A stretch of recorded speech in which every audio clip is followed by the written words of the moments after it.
Once again, we have a question with a fairly large diagram, so I'll sort of scroll up and down to be able to read the questions. But we have this triangle, and they give us that A to C is 20, C to B is 12, and it is a right triangle, 90 degrees.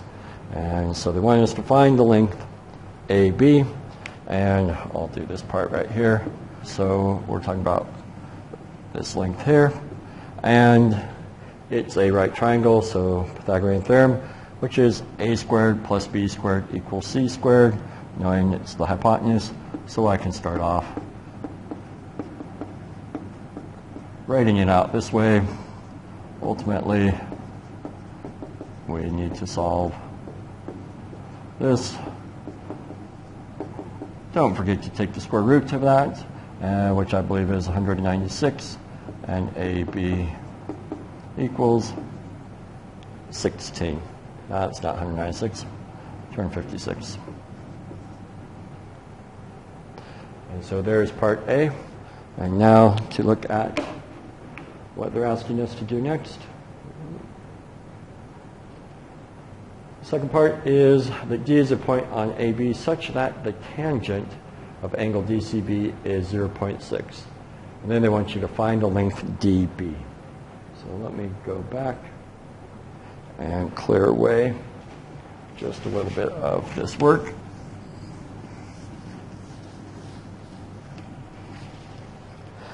Now, what they've told me is, for part B, the tangent of angle DCB is 0.6. And tangent is opposite over adjacent. That's where we know what we know about the tangent ratio. And so we have 12 is the, because DCB is this angle in the corner, so length DB is the opposite over the adjacent. So essentially, we're solving this equation to find the length DB, and we just have to multiply 12 times 0.6, and we know that that's 7.2. So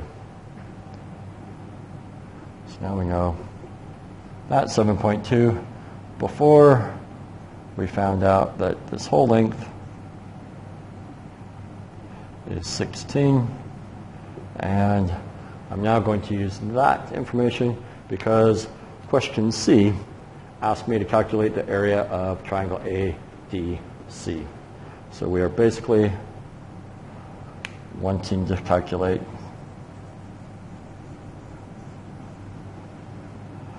that area, and the simplest approach is to realize that if you find the area of the large triangle, subtract the area of the small triangle, you will get the area of ADC.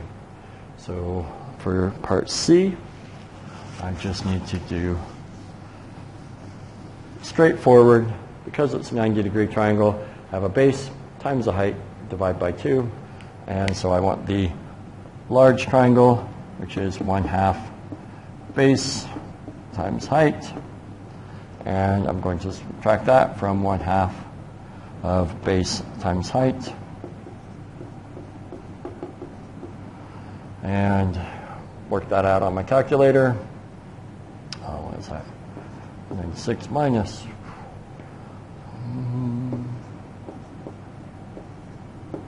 43.2, and that should come out to be about 52.8. We are talking about an area, so centimeters squared. And that's the quickest way to come up with that missing area. I'm sorry, I'll change that. Part C.